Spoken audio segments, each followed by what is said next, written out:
UFC 317, Topuria versus Oliveira just took place, and I'm going to go through the entire card, starting with the early prelims, ending with the main event, giving my reaction and breakdown to every single fight on the card. And what an amazing card this was. It got a little bit slow towards the start of the main card, but the prelims and the end of this card were really, really good. We're going to start straight away with the early prelim opener of Jhonata Diniz versus Alvin Hines.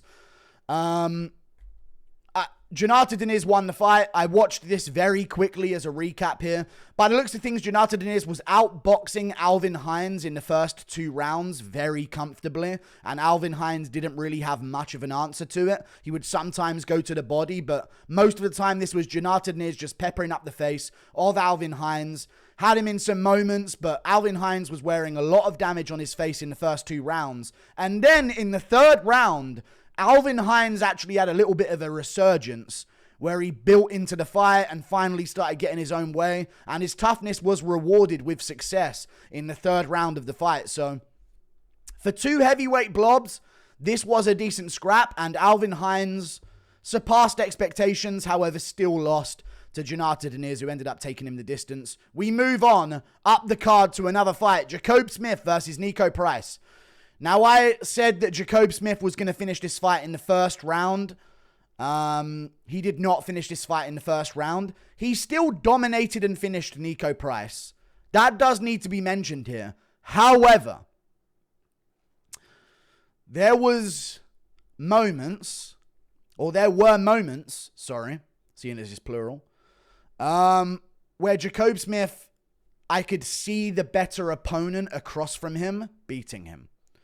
Now, I thought Jacobe Smith was going to be a future champ. After this performance, I don't know. Very impressive. He got the rear naked choke. I completely agree.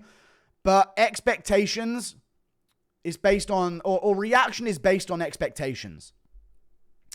And the expectation of this fight was, and rightfully so, Niko Price was a lamb for slaughter. There's a reason Jacobe Smith was as much of a favorite as he was.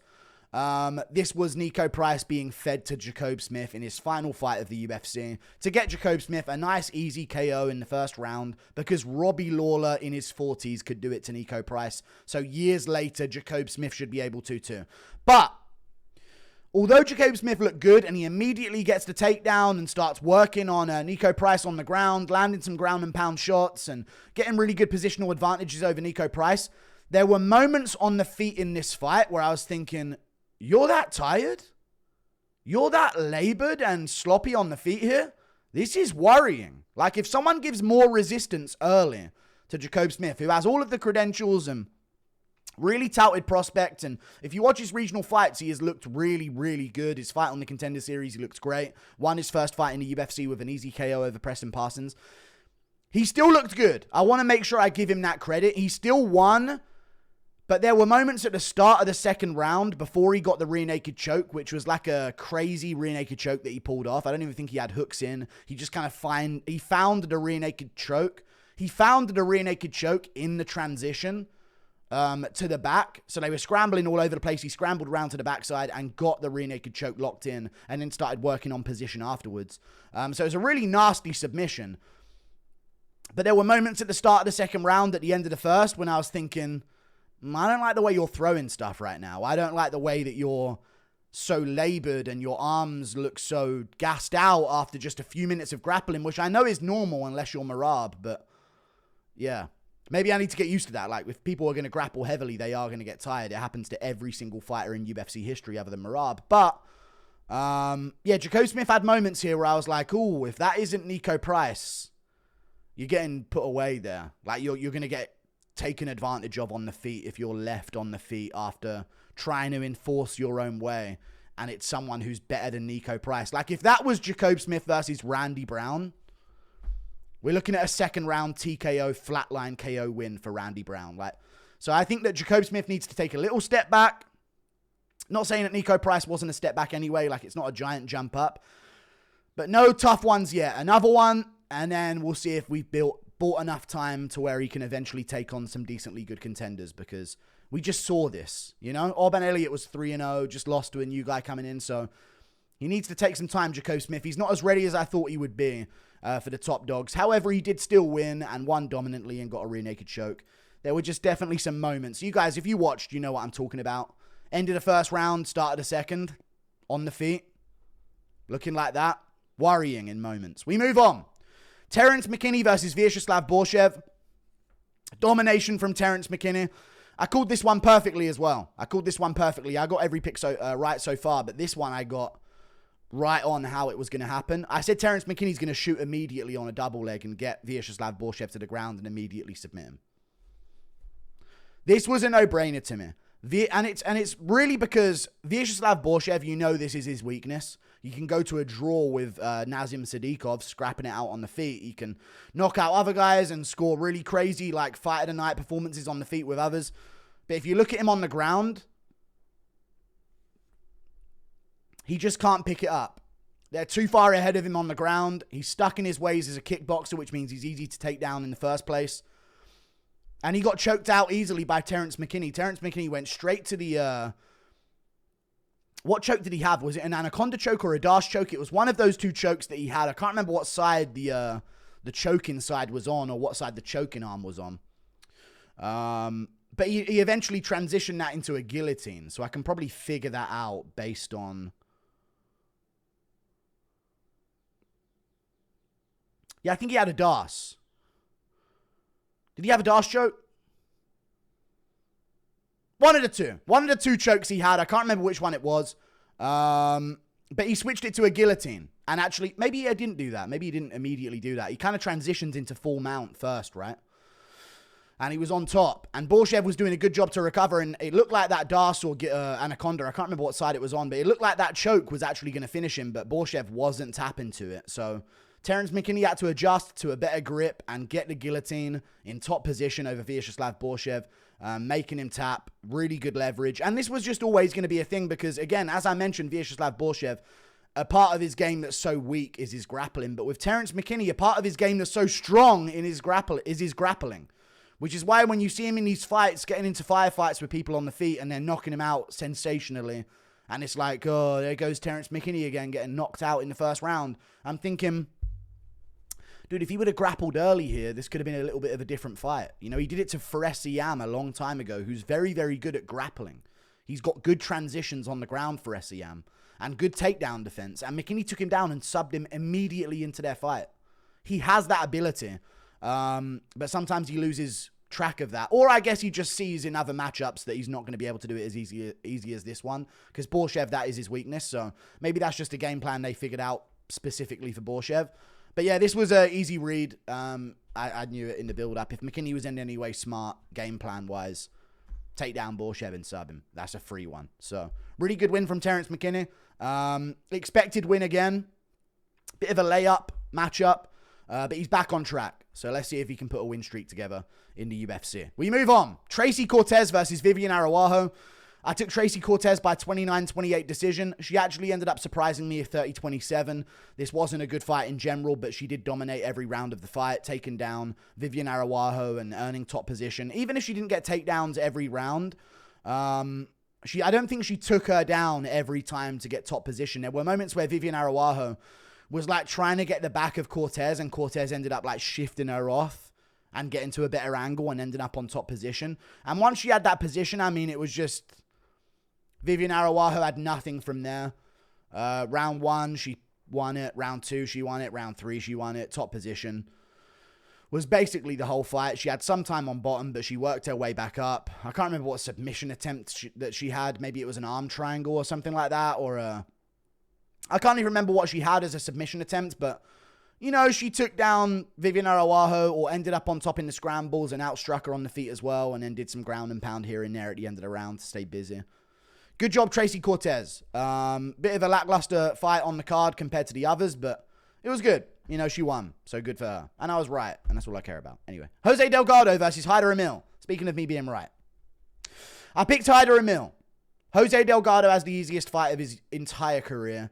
Knocks out Hyder Amil in round 1. Now, when this fight starts, Hyder Amil, I think, lands early and then throws Jose Delgado on his head in like a transition of a grappling sequence. He like twists and throws Delgado down.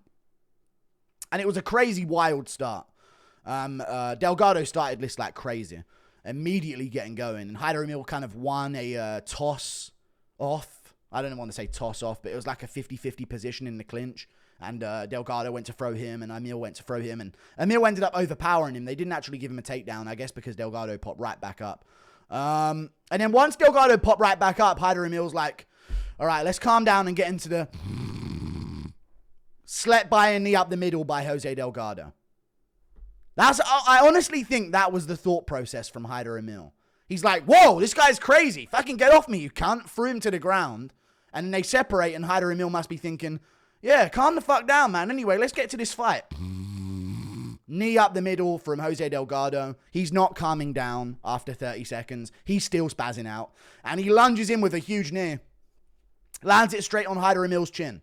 Straight on Hyder Amil's chin. Hyder Amil, 11-0, undefeated. Running through some fights in the UFC. Got a lot of wins. Beat William Gomez. Very close fight, but still William Gomez is very good. You know, originally fraud-checked Joe Anderson Brito as a bit of an aggression merchant. But Jose Delgado put him away. First round, really nasty finish. There was some controversy around the stoppage because Hyder Amil popped right back up after the fight was stopped. But at the time that Marc Goddard stepped in, you know me. I like to shit on Marc Goddard. This was a fine stoppage, dude. He went out from that knee. He got hit with the knee and he went out. So, fine stoppage in my opinion. Jose Delgado gets a first round TKO. We move on. Up the card, Gregory Rodriugues versus Jack Hermansson. I said Gregory Rodriugues would finish this fight by KO early. I think I said first round. Might have said first or second. But that's exactly what he did. Very, very nasty KO from Gregory Rodriugues. Very, very unnecessary follow-up shot. Herb Dean get a little bit closer to the action. They're not flyweights. They're not going to fling around all over the place. They're middleweights. They're set in their ways. You don't need to be permanently on the opposite side of the octagon to them every single time. You can be kind of close. I know Hermansson moves around a lot on the back foot, side to side, you know, but Herb Dean needs to be a little bit closer. That being said, Gregory Rodriugues, you know he's out cold. Why? You watched him do it. You watched him out cold on the ground, paused, looked at him and went, and just smashed him with a hammer fist. Unconscious, Jack Hermansson gets hit with that hammer fist. Not too bad, though. Likes to see a bit of violence now and again. Takes us back. You know what I'm saying? We don't get them anymore since Yamasaki's retirement. But either way, Gregory Rodriugues was doing well. You know who was winning and doing really, really well, though? Jack Hermansson was looking really good in this fight. Gregory couldn't really land too clean on him. And it was a bit of an even fight, but Hermansson was starting to tally up the numbers with his low kicks and with some of the shots upstairs as well and landing punches on Gregory Rodriugues.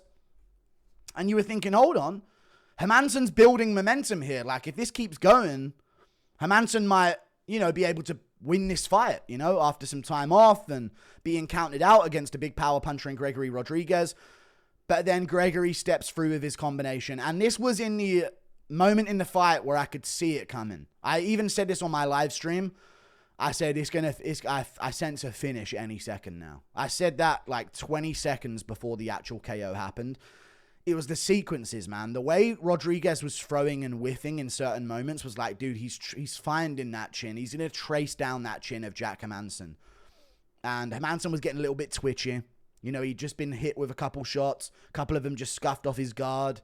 You know, the tension's in the air. And then Rodriugues again steps through. I even said about Rodriugues before I said a KO is going to happen any minute. He needs to get busier with his lead. And that's what ended up finishing Jack Hermansson. He stepped through with the right hand, threw that left hook off the lead on Hermansson right on the tip of the jaw as he's leaning back. Can't ask for a better connection than that. Flatline KO from Gregory Rodriugues. And he didn't wing his arm around. He didn't like fling his arm out there or anything like that. He kept it tucked and moved entirely his body while keeping the same angle with his hand and his elbow joint. Like, it was very robotic, very Robocop-ish. Yeah, he didn't bring the arm. He didn't throw the arm. You know, he had the arm in position to land, and he just turned his whole body into it with that left hook. So, really nasty finish by Gregory Rodriugues, and he got a 50K performance bonus for it as well. Deserved. We move on. Payton Talbott versus Felipe Lima. Bit of a shitty fight. Not just because I was wrong. Not the best of fights. Not too much output in this fight. Not too many big moments where a knockdown happened or both guys were landing in a trade or anything like that. Joe Rogan sure loves Payton Talbott from the commentary I was hearing. Talbott won the fight, though. Talbott could arguably get the first round as well, but this was close. I had it 29-28 based on the last two rounds. Very clearly, I thought Payton Talbott won this fight in the last two rounds, of course. And Talbott showed improved takedown defense. That's something that needs to be mentioned. Better scrambles, better takedown defense. Definitely seemed a lot more urgent to escape bad positions than he was against Raoni Barcelos. So that's something that's been sort of like checked in his game now. So I'm hoping he's going to continue to improve that part of his game. Felipe Lima, though.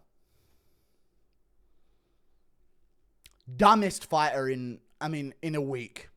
It's been a week since I've seen such a dumb UFC fighter.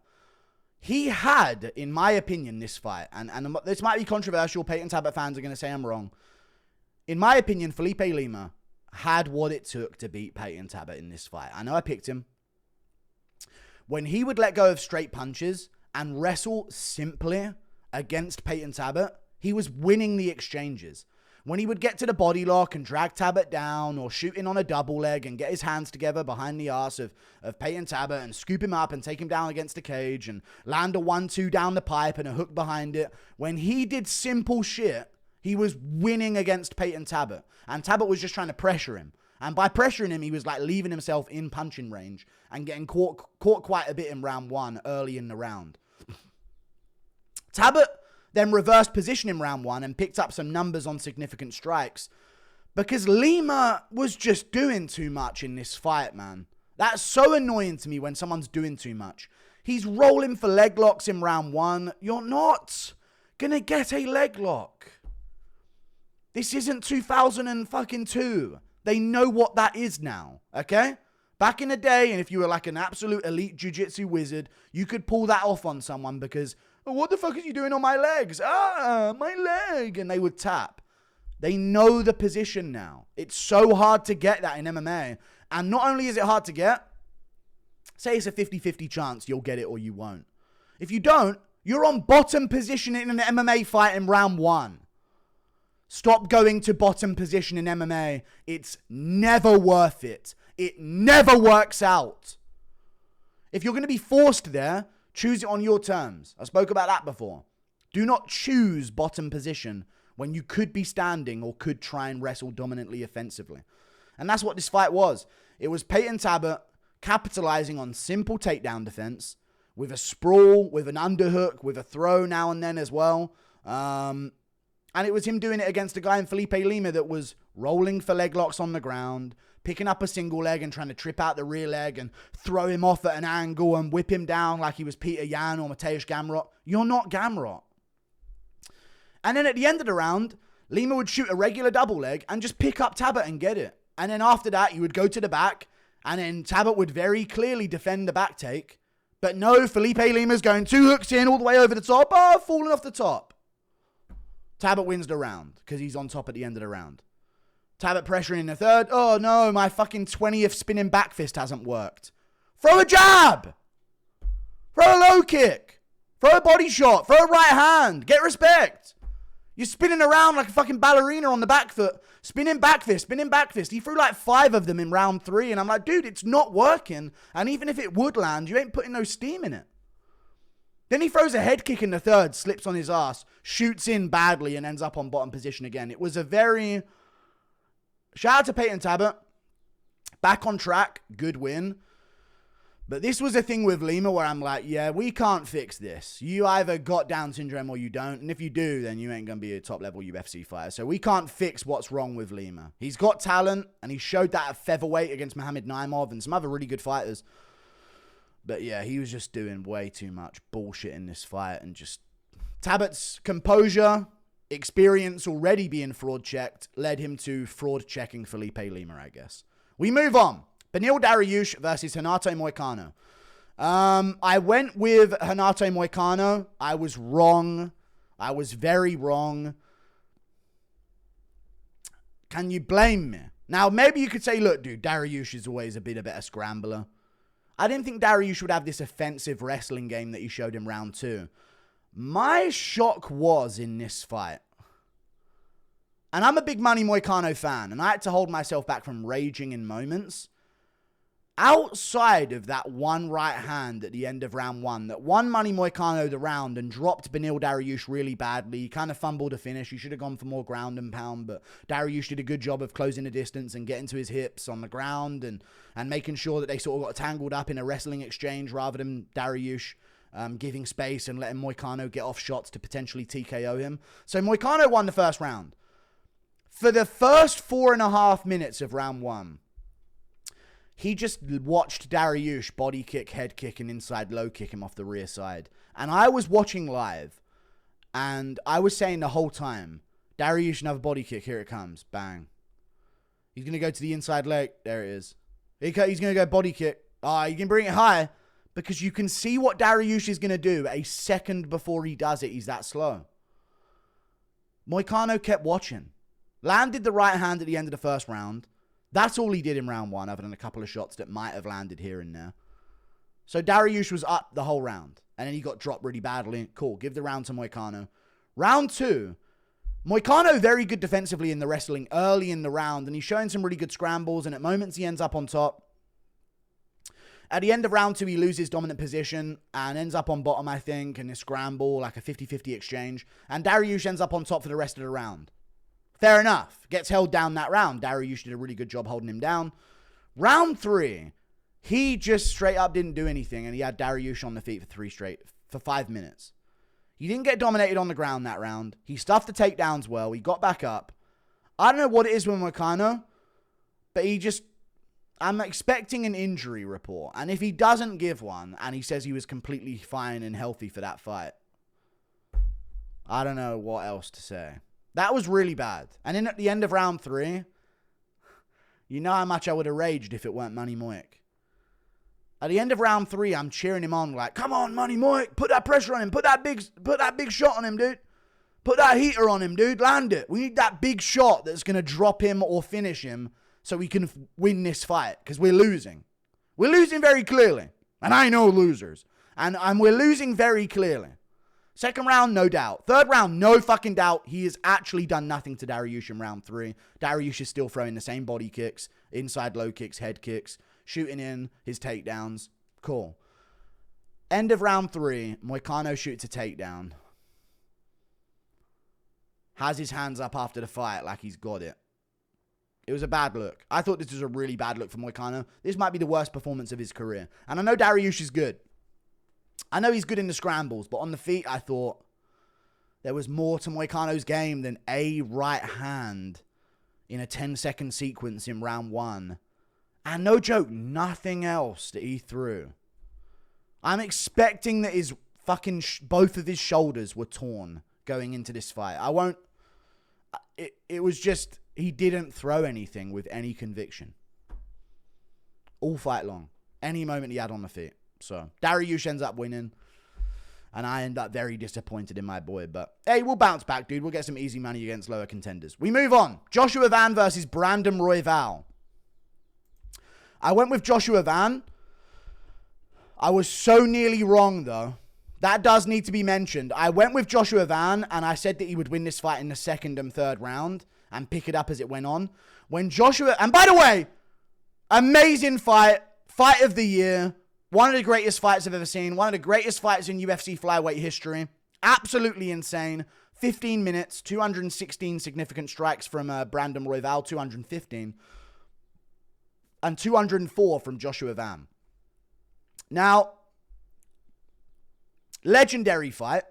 This is what the sport's all about. Not Marab fans, but some people act like they enjoy grappling more. No, you don't. Stop lying to us. This is more enjoyable than grappling. I'll never believe the fans that say that. You're coping, you're from the region of the world that fighter is, and you're justifying any kind of fight that they have and any kind of style that they have. Simple as that. Or you're fishing for a fan base that I have rejected, which is most of MMA YouTube pretty much. They'll just take an opinion that can help scoop up the people I've turned away with my insolence. Okay? But this was epic. This was legitimately an epic fight.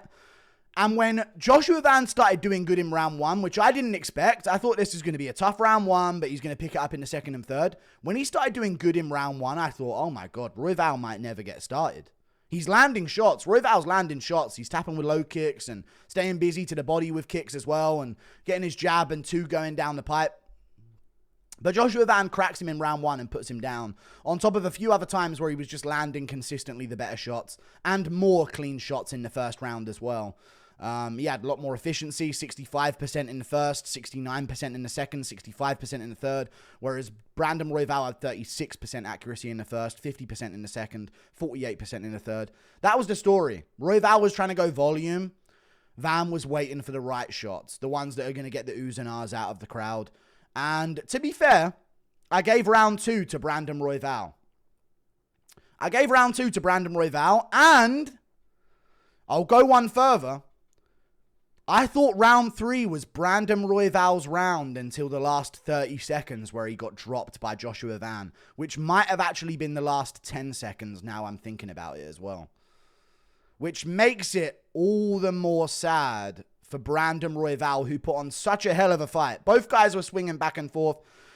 Royval was popping shots down the pipe. His jab never stopped this fight. His jab legitimately never stopped. But I think the problem with that was, even though it did seem like it was overwhelming Van in moments, it's the same thing. Jab, jab, jab, jab two, jab, jab, jab two. And he flings out the two like he's scared of what's going to happen if he throws it, basically, is Royval's game. Jab, jab, jab two. And he doesn't have the same pop in his shots as other flyweights. That's always been his problem. That's a problem I said he would have going into this fight, is that he wouldn't have as many ooh and ah moments in a decision, even though it will be a scrap. I said this was going to be a fight of the night, and it's going to be a scrap, but Royval's too volume heavy. Van's going to have the shots that matter. And that's exactly what happened. I just got the rounds of who would win what a little bit wrong. But Royval was just doing the same jab, and then Van just started countering it off the lead. You know what I mean? They were open side. I think Royval was southpaw, Van orthodox, Royval putting his jab out there, and Van like slipping it and finding the left hook over the top of Royval's jab. And it was just nasty stuff from Joshua Van. Really slick striking. Very, very close fight. I don't know if he beats Pantoja, who we'll get to in a second, but that's definitely the fight that's going to happen next. And again, this really did come down to Van dropped him in round 1, had the bigger shots. He won round 1 for sure. Round 2, very close round. I thought Royval won. Royval actually started to sting Van with a lot of shots in a row towards the last 2 minutes of round 2. Van would land back, but Royval would be right back on him. And the jab was starting to pop Van's head back. His nose is now damaged a little bit. And Royval's landing some good body kicks and stuff as well. I will say the adjustment that Joshua Van made, where he was stomping the leg of Royval, genius. Royval had a wide stance, bladed stance. He was staying as long as possible, okay? So he didn't end up in the pocket with Joshua Van, Oliveira to Topuria. Come on, think a little bit more like flyweights do. Wide stance. So Van, who had a broken toe, so I guess that's why he wasn't just doing regular low kicks, just thought, fuck it, I'll stomp his leg. I'll just stomp his leg over and over again. And Royval had been putting weight on his jab the whole fight, by the way. Pepper the jab. Weight on all his lead leg. All his weight on his lead leg. And then Van started stomping it, and now Royval's falling off of oblique kicks. An oblique kick will happen, and Royval will just fall over. Moving forwards. Like, whoa, my whole fucking structure holding up my 125-pound weight has just come out from underneath me.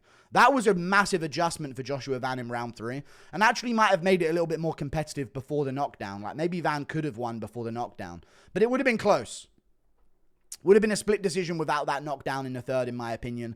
30-27 Van is insane, but I did say in the build-up that they are going to pre-write a scorecard for Van. They need him right now in the flyweight division. If Pantoja would have won, there's nothing at flyweight. If Royval would have won this fight with Van. So I knew they were going to pre-write a scorecard like they always do when they need to.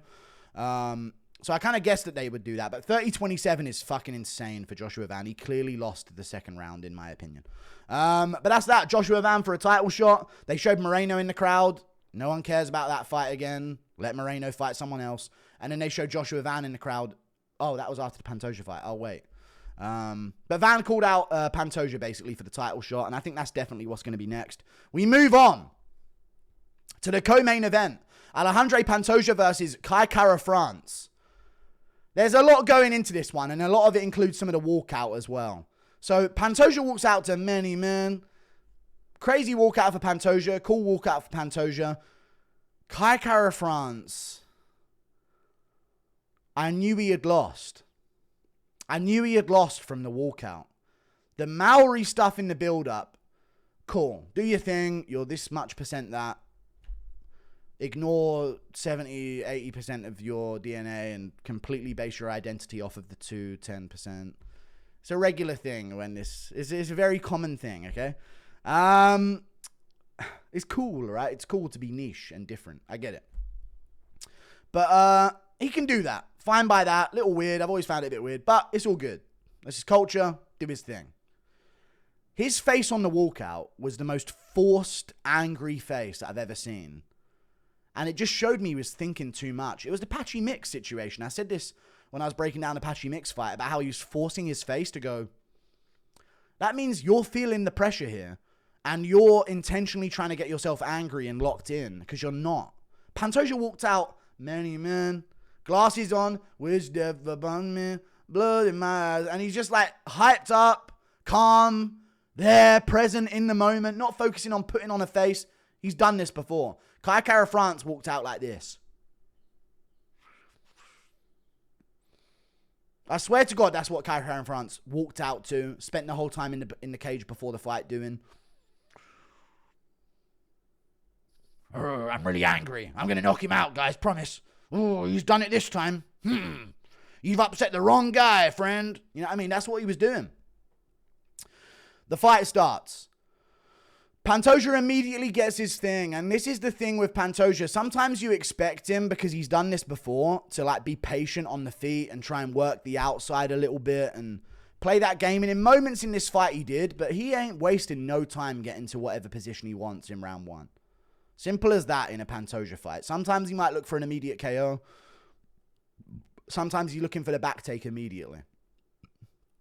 He's going to get it. I thought Kai Kara-France would survive this because he has good Brazilian Jiu-Jitsu survivability. We've seen that before in his fights with Rodrigo Bontorin and Askar Askarov and Amir Albazi. And if someone tries to wrestle with him, he can kind of shut it down. And if they get dominant position over him, he can escape or he can survive. That's what we've seen from Kara-France in his career. And if they're left on the feet with him, he then KOs them. But if they're grapplers, he doesn't because he can't commit with anything on the feet. But if they're strikers, he can chin them. If they're long-rangey strikers with their chin up in the air, he can find his way under their shots and chin them. Typically is the case with Kai Kara-France. Pantoja immediately gets the back take. Starts punching the ribs of Kara-France. Wouldn't be surprised if he broke a rib. One of the little ribs on the side. When he was punching him to the body like that, digging those shots in. Kara-France had a big mark on those ribs. Wouldn't be surprised if he broke one of those little ribs on Kai Kara-France in the back take situation when he had the body triangle. Kara-France ends up the whole first round burned. Nearly gets arm triangled, gets held in half guard for the end of the first round. Pantoja wins the first round. If he's named Alejandro Chimaev and he was a big star, he would have got a 10-8 round to make sure that he can't lose to Usman and mess up the middleweight title run. But he's not Chimaev, so I don't think he gets a 10-8 round there. I'm not sure. Round two. A lot more of a close round. Pantoja still wins the round, though. He's outstriking Kara-France on the feet as well, by the way. He's landing body kicks. He's finishing combinations with low kicks on Kara-France. 2 low kicks off the same side. He'll lean in, go for a head clash, basically, by ducking down into Kara-France while Kara-France is ducking down as well. Kara-France will whiff an overhand over the top of him, and then Pantoja will go right hook, uppercut, right hook, like Hermansson style, and then whip a low kick at the end, and then chuck another low kick off the same side, and then maybe next time he'll finish with a body kick. And I was thinking, if he keeps doing this, Kara-France is going to throw an uppercut. Never happened. Never threw an uppercut. Kara-France never committed to a shot. Once the takedown happened, he backed up, and he tried to pressure sometimes with a jab to the body, and maybe he thought eventually, he's going to feel this jab to the body, and he's going to slow down, and he's going to get easier to defend, and maybe I'll be able to win, but Pantoja kept it on him, put the pressure on him, took him down in round 2, controlled him at the end of round 2. And then in round 3, got dominant position after a few hairy moments on the feet. Got dominant position and got the rear naked choke over Kai Kara-France. Dragged him back down. He wasn't trying to jump up to the back of Kai Kara-France, where Kara-France was ready to defend because he's strong in his stance. That's what he does. And if you look at those fights with Bontorin and Askarov, when they jumped up to get his back, he pushed their hands down and kept his elbows tucked, and they fucked up getting their hooks in. And they would lose position, or they would get it off to the side, and he would shift him around like Cortez did to Araujo earlier in the card, and end up on top. But in this fight, Pantoja got the body lock, and then sat down and dragged Kara France down towards him. So while Kara France is pushing down... Dude, that's actually so genius when I'm thinking about it now. While Kara France is fighting his hands and pushing down his hands to try and separate them, Pantoja's going, oh, I'm going with you. This is all the force you're exerting. You know, you're trying to keep your stance. Your weights in all your upper body is pushing your lower body down by trying to defend this body lock. I'm just going to sit back and go with it and drag you down. And you could see Kara France going, oh, shit. And trying to, like, posture back up. And Pantoja just kept grabbing him and then hooked him over his shoulder, dragged him down again and locked in the rear naked choke. I will say, there's going to be memes of Kara France's face in the choke and him doing the hacker. It's going to be a meme because it's the same face. While he was in the choke, getting choked out. But then Pantoja got the rear naked. I will say this, Kara France, respect, man. That's how I want to see a real dog fight out of a rear naked choke. Eventually he tapped. He got submitted. It is what it is. And it was a bad loss for him and he's going to get ridiculed a bit. But I will say, respect, man. I don't like, you know when Adesanya tapped to Duplessis? I wanted it. But there's also a bit of me that was like, come on, man. Gets it across your chin and you just fucking tap. Even with McGregor Habib as well, like, I'm sad about Habib winning here. I wanted McGregor to win, but come on, man. That's not how a real dog fights out of a rear naked, you know? That's not how a real one fights out of a rear naked. Kara France was a real one, man. He was fighting everything he could to get out of that rear naked choke. The only thing he didn't do is go to sleep in it, but he tried so hard to escape the rear naked. But it was too far in. It started on the jaw. He has to give it up to going under the neck to alleviate some pressure on his jaw. And before you know it, Pantoja has a rear naked. Pantoja is improving his finishability in the grappling infinitely. And I don't see who beats him in the flyweight division. Not Joshua Van. Not Joshua Van, I don't think. I just don't think he does. I think Van's way of defending grappling, often like he pushes the head down and like turns out of takedowns. Pantoja just continues it, man. And he sticks. Even in round 2, I think he toppled Kara France over, charging at him after he initially stuffed the takedown. Pantoja's still on him, and that's what I think is going to happen to Van. I think he's a little bit too small, and Pantoja's going to get his back early and often in the fight. And if that happens, he's been training for 5 years, he'll get choked out by Pantoja. But I'm hoping that Van wins for the health of the division. But Pantoja's on his way, man. He's going to start the argument of... We're going to start having that conversation real soon. I may end up having the conversation with DJ on the Mighty Guru pod tomorrow. Or the day after tomorrow, on Monday, sorry. But yeah, we'll see what happens. Pantoja wins. Should move up in the pound-for-pound list. I mean, let me look at it right now. The pound-for-pound rankings right now are Makhachev number 1, Merab number 2, Ilia number 3, Duplessis number 4, Magomed Ankalaev number 5, Volkanovski number 6, JDM number 7, Tom Aspinall number 8, Alex Pereira number 9, Pantoja number 10. Alex ain't a champ right now. JDM's just got his fucking belt, and he didn't really have too big of a roster on his resume before then. Volk's just got his belt back and should be above Ankalaev and Duplessis. Because just losing doesn't eliminate all of the rest of the work you've done in the UFC. The pound-for-pound rankings right now, in my opinion, should be Ilia number 1, Makhachev number 2, Merab number 3, Pantoja number... No, Volk number 4, Pantoja number 5, and then move Ankalaev and Duplessis below. I think Duplessis should be number 6, Ankalaev should be number 7, and everyone else should shift below. JDM at number 8, Aspinall at number 9, Pereira at number 10. In fact, I can even see a world where you would rate Pereira above Aspinall still.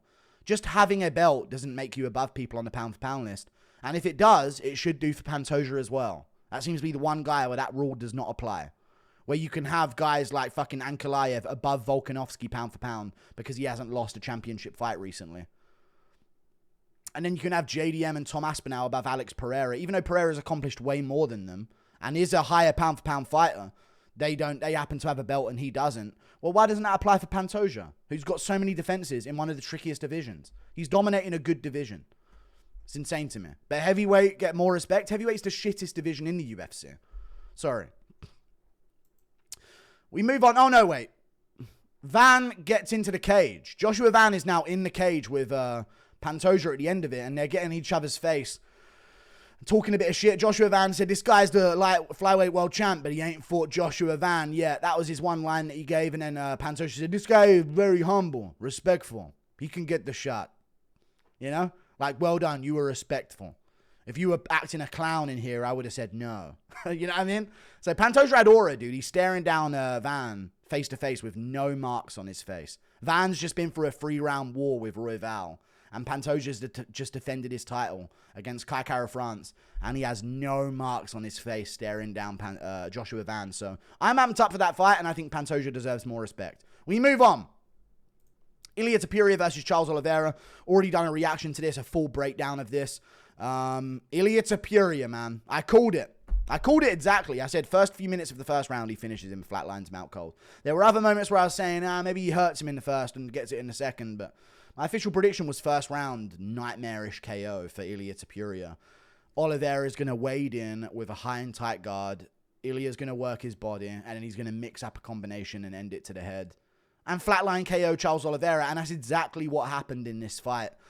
There were moments early in the round where I was like, whoa, anything can happen, and Oliveira is landing some shots here. I don't know how many shots Oliveira ended up landing in the fight before he got slept, but it was 21-9 on significant strikes, and Ilia landed a few follow-ups after the KO. So it's probably about 16-9 on strikes in round one. So it's not like Oliveira was completely outmatched and therefore felt like he shouldn't have been on the feet with Ilia. However, the more impressive part of this fight was Oliveira shot a takedown on Ilia. Tried to get it, couldn't get it. Ilia ends up against the cage. Oliveira's got double underhooks on him. Tries to drag him down. Tries to get a trip on Ilia and throw him with the double underhooks. Ilia gets his hips away from Oliveira, who loses the double underhooks, and positions his hips facing the ground. Watch it again. It's 101 for takedown defense. It's not 101. It's real takedown defense shit. Like when someone really has a good wrestling background, that's what they're doing. Their hips will find alignment with the ground. Like they will find a way to make their hips face the ground. Gamrot and Tsarukian, watch that fight in their Granby rolls and scrambles. The whole time they're competing for who can get higher against the other one and who can get their hips facing the ground so their knees and feet are under them and they're able to maneuver from that position. And that's what this was from Ilia. Watch back the throw in round one and watch Ilia's hips. I said it in the middle of the fight. I was like, his hips are great. Look, his hips. Sus message, I know, to say, his hips. Oh, they're so good. But watch him in the grappling sequence. When he gets thrown, his hips go whoop and swivel to face the ground. And he lands on his knees, keeps the hook, and pushes off Oliveira. And now he's back up. Now he's on top of Oliveira. He goes on top of Oliveira, passes guard, gets side control, gets crucifix, lands a couple shots. Oliveira escapes. He's escaping bad grappling positions against Ilia without being rocked. That's how good Ilia is. Goes for a leg. Ilia escapes that. Wasn't really a good attempt anyway. But it's risky with Ilia because he does have that really bad quad injury on his left leg. Anyone wants to start stomping that and low kicking it. Just being honest, calf slice of that shit, that ain't lasting. That quad is his big weakness. Might be his Achilles quad, like his Achilles heel. It's got a little hole in it. That's a big target for someone to go for. But Ilia puts him out in round one. Impressed by Ilia Topuria. Unimpressed by UFC fighters in general. I feel like a game plan is something that like 1 in 100 fighters follow that are in the UFC. Like 1 in 100 fighters are capable of following a game plan. And other than that, most of them just go out there and wing it at a championship level most of the time. And that was one of these things with Oliveira. He had a plan to pressure Topuria. But there was no educated way of doing it. It was no, I'm going to throw this first before I get in the pocket with him. I'm going to make sure my footwork is here before I enter this exchange with him. It was just rushing. Maybe I'll be able to catch him with an uppercut or a knee, which he was landing some of. He did land a few good shots. But it was just so bad to watch, in my opinion. Ilia's found the jab, and I said this in my full fight reaction. Ilia has found the jab. He's peppering the jab on Oliveira's face. He's landing it to the body as well, and then he's going body, head, head, or body, head, head, body. Body, head with the jab, going to the body and the head. That's a striker saying, I found you. That's where you are. You're right there. I got you now.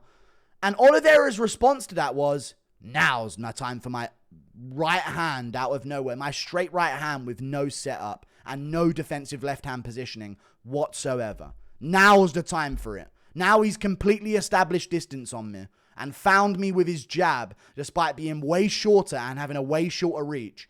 Now is when I'm not going to prioritize foot position. I'm going to step into his guard and throw a straight right at his shoulder with my left hand by my waist. And then I'm going to pull that right hand back and try and throw a left hook while the right hand dips down to my waist as well. Boom. Ilia cracks him with a straight right, lands the left hook behind it. It's just one of those moments where the KO happens and you're watching it and you're going, wow, what an amazing KO. But then when you watch it back, you look at the guy who got KO'd and think, why were you there? What was the plan here? You know what I mean? I know mistakes happen, but it was tough to watch that decision making live mid-fight. So Ilia Topuria sleeps Oliveira. He will sleep Makhachev as well, in my opinion. I've changed my mind. Watching the grappling exchange here, featherweights just run lightweights. They always have. And before you tell me, oh, Makhachev knocked out Volk, that was a 2-week notice, short notice step up. He knocked out Volk. First time, Volk gave him a ton of problems in that fight, despite no finishing ability from Volkanovski, really, in his career. He still gave Makhachev a ton of problems, was dropping him in moments, hurt him bad in round 5, was beating him up in round 5, so featherweights will always bitch lightweights. Lightweights are just featherweights that don't know it yet, typically. Like most, or sort of featherweights are just lightweights that don't know it yet, typically. And, yeah, Ilia Topuria moves up, smokes Oliveira. And now it's looking like a Paddy Pimblett or a Gaethje or an Arman Tsarukyan. I'll talk about this again here. I've been tweeting all about this. Arman's talking about getting his title shot. Gaethje also was mentioning, what's it called? Gaethje was also mentioning the idea of retiring if he didn't get a title shot. And Dana's just said, yeah, Arman, you're not getting it. You missed weight for a title fight. Not happening. Which he's now revealed, by the way. He didn't say it was a missed weight before, but now he has, which means we've been lied to before about why fights have fell through on the night. Just saying.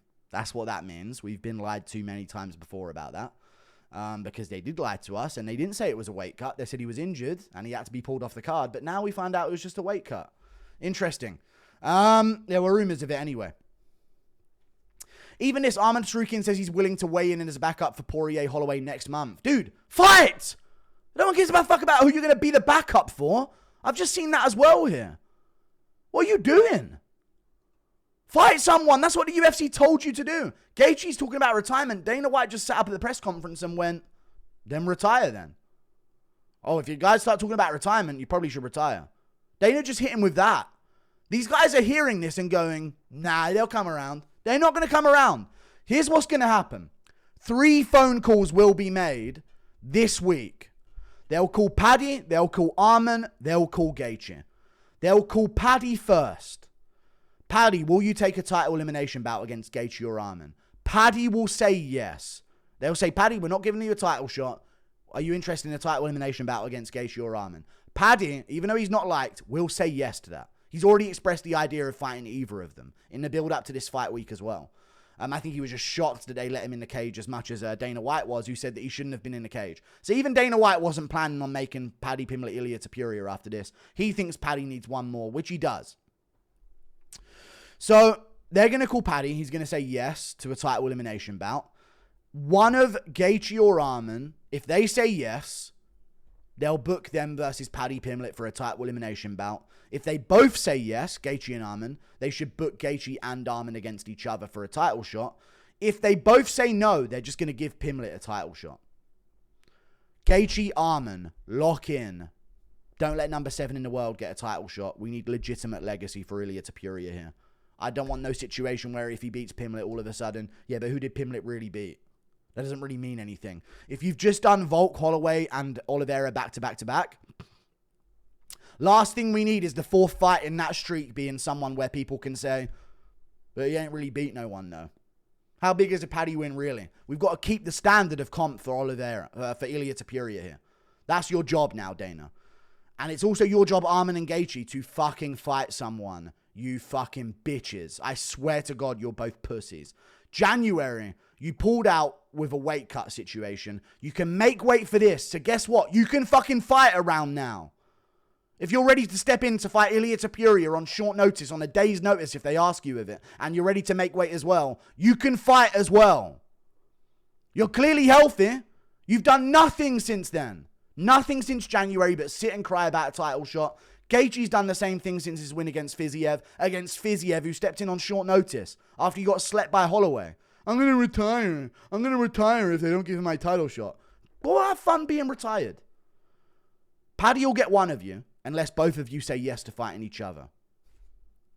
Simple as that. See you later. Goodbye. Thank you for watching. Toodle pip. Ilia Topuria is the most devastating striker in MMA history, perhaps. Goodbye.